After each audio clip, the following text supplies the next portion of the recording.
become a passion for you? I was the campaign manager of the United Nations Secretary General in New York and in many countries worldwide.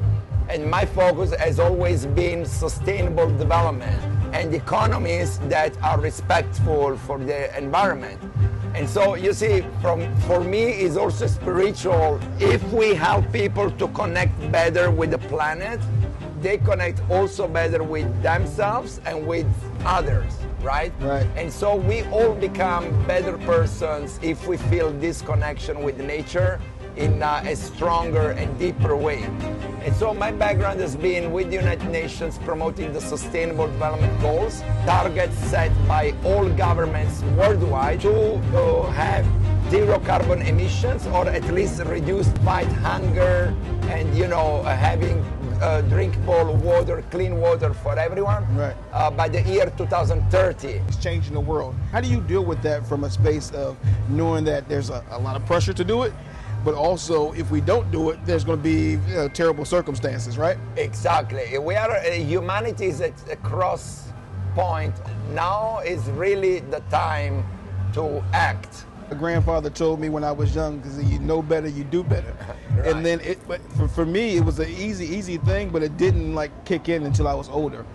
But the fact that we have to make sure that we maintain or try to save our planet, or to be more sustainable with what we're doing, that should be an easy conversation. So what is the biggest drawback? There is a movement now in the both investment and entrepreneurship spaces that are doing that, are accelerating because of economic reasons. There is a commitment by the F1 Association to reduce carbon emissions by the year 2030, even in these spaces and industries that are very dependent on oil. I fell in love with F1. I got to go with my father to do the starting flag at the Indianapolis 500 years ago, and I just fell in love with cars and the noise and the precision of the drivers driving at 200 plus miles an hour. You're just sitting in there and having to focus that long, because you take your eye off the ball for 1 minute, it's a bad situation. It's the same thing with sustainability. Formula One and UFC, the MMA industry, also fighters like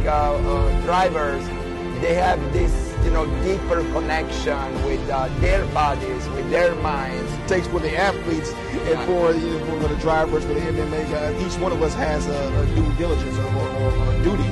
Absolutely. To do something to help with sustainability. They can be, very, very strong ambassadors. My platform, which is the Circle X, the Green Trillion Club, so we focus on climate finance. It's an elite network composed of politicians, investors, celebrities, and so these are the decision makers. Everyone in our daily lives, we can be more respectful, we can use less plastic, we can recycle better, we can eat better so we don't depend on medicines, impacts of bad food or too much alcohol or drugs. We have to become more conscious of ourselves first, being respectful of other people, right, and then being in harmony with nature, because nature is not, it's not violent.